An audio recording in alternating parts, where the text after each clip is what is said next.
Bismillahirrahmanirrahim. Assalamualaikum warahmatullahi wabarakatuh.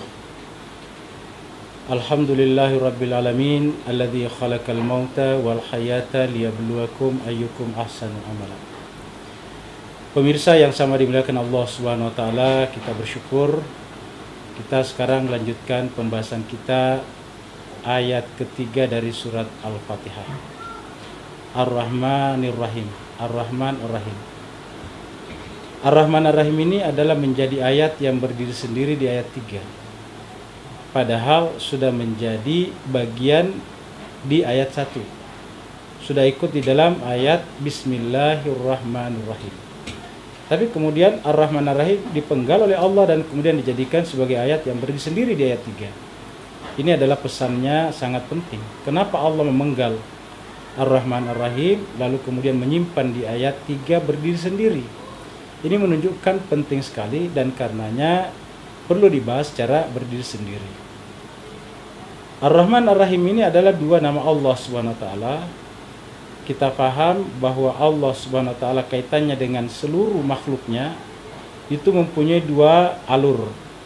Yang pertama adalah alur keluar dari dirinya Allah, keluar menjadi makhluk, menjadi ciptaan. Kemudian nanti ciptaan makhluk itu kemudian selesai tugasnya, binasa, atau kalau alam kiamat kembali kepada dirinya. Kalau manusia mati kembali kepada dirinya. Sehingga ada alur dari Allah keluar dalam tanda petik, dan ada alur dari luar masuk juga dalam tanda petik ke dalam dirinya Allah Subhanahu wa taala. Alur keluar ini disebut dengan inna lillahi, alur kembali kepada dirinya disebut dengan wa inna ilaihi rajiun. Jadi ada inna lillahi wa inna ilaihi rajiun. Ketika keluar, ketika Tuhan Allah memancarkan dirinya menjadi sebuah realitas, menjadi al-alamin, menjadi semesta, menjadi matahari, rembulan, bumi, malaikat, ruh dan sebagainya, maka yang berlaku di sana adalah rahmannya. Karena ketika keluar memancar begitu saja itu adalah rahman, kasih sayang Allah SWT, dan karenanya tidak melihat objek. Dia melakukan itu karena dia ingin melakukan itu. Dia melakukan itu bukan karena butuh, bukan karena penting atas dirinya, tetapi dia melakukan itu karena memang dia mau melakukan itu. Dalam bahasa Al-Quran dikatakan dia berkehendak untuk melakukan itu, maka sesuatu yang dikehendakinya itu akan terjadi. Dalam Al-Quran dikatakan fa'alun lima yurid. Dia berbuat apa yang dikehendakinya. Karena berbuat apa yang dikehendakinya, maka ketika dia berbuat begitu saja, maka bersifat rahman.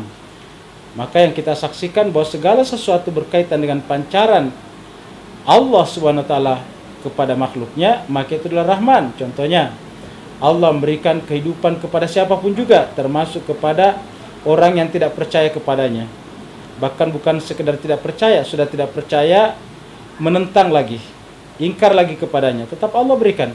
Allah berikan kehidupan kepada orang-orang yang menentang keberadaannya, yang ingkar kepada dirinya, yang disebut dengan ateis, atau tidak bertuhan, atau tidak beragama, dan seterusnya.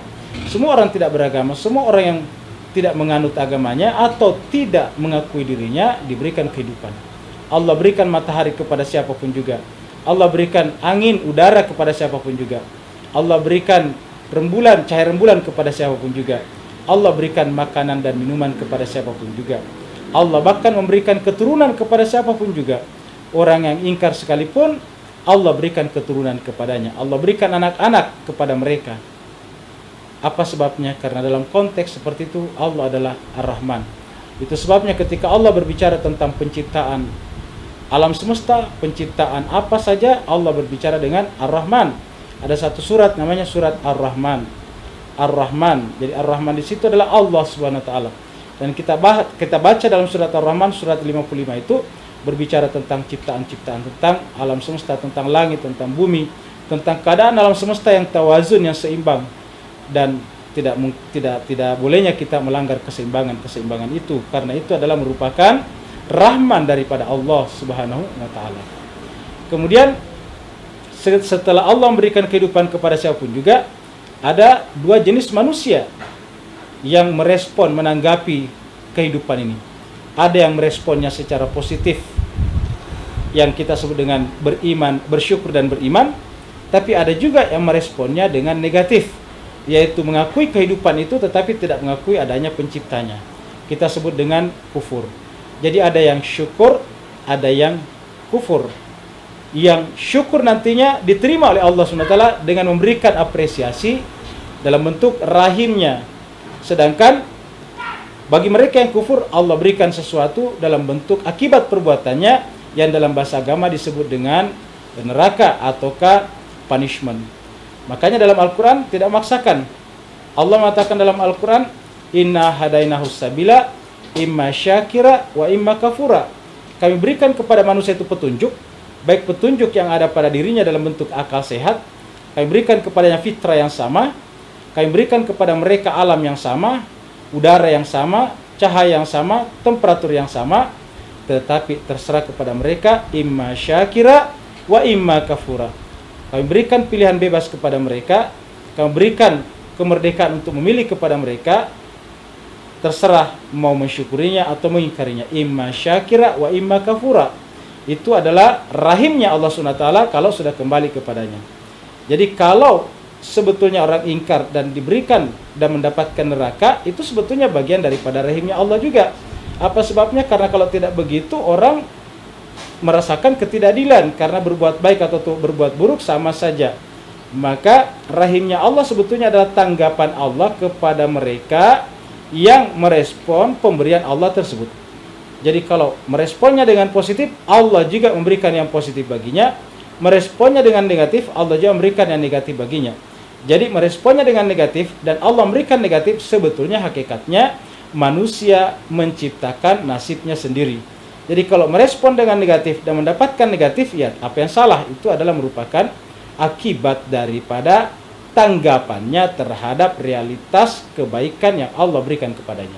Begitu juga kalau yang bersangkutan itu mendapatkan hal yang baik, yang positif, itu juga adalah merupakan hasil daripada usaha mereka, respon positif mereka terhadap apa yang Allah berikan kepada mereka.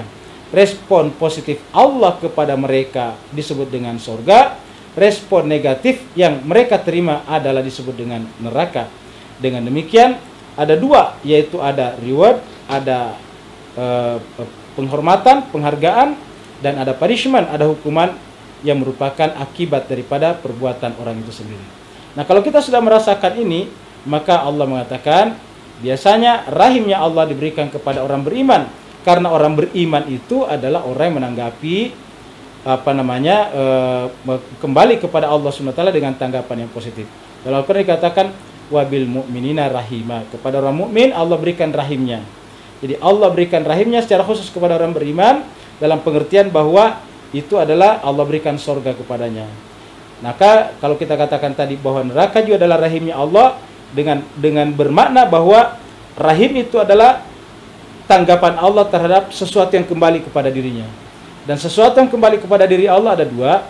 Ada yang diberikan kepadanya sebelumnya kebebasan untuk memilih, dan ada yang tidak diberikan kebebasan untuk memilih. Yang diberikan kebebasan untuk memilih yaitu manusia, yang tidak diberi kebebasan untuk memilih adalah hewan-hewan dan benda-benda mati. Maka karena manusia mendapatkan kebebasan untuk memilih, dan itu adalah karunia yang luar biasa yang disebut dengan akal sehat, maka kemudian apabila tidak digunakan dengan baik, namanya kafura. Hasil daripada tidak menggunakan akal sehat adalah akibat yang disebut dengan kecelakaan, penderitaan, yang dalam bahasa agama atau Al-Quran disebut dengan an-nar, yaitu api neraka. Kalau kita sudah pahami ini, maka kita akan melihat bahwa segala sesuatunya ini adalah rahman Allah. Tidak ada lagi yang kita saksikan kecuali bahwa itu adalah kasih sayang Allah. Karena Allah menciptakan alam semesta ini dengan rahmanya, dengan kasih sayangnya, maka harusnya kita pun berperilaku yang sama. Semua perbuatan yang keluar dari diri kita harusnya juga merupakan bentuk daripada kasih sayang kita. Kalau Allah menyayangi kita, maka kita juga harus menyayangi makhluk-makhluk Allah SWT. Apabila Allah menciptakan makhluknya dengan sayang, lalu kemudian kita membenci makhluk Allah, maka pada dasarnya kita telah bergerak berbeda dengan kehendak Allah SWT. Apabila kita bergerak beda dengan kehendak Allah, berarti hakikatnya melawan Allah SWT. Mudah-mudahan kita tidak masuk dalam kategori seperti itu. Walaupun minkum, wassalamualaikum warahmatullahi wabarakatuh.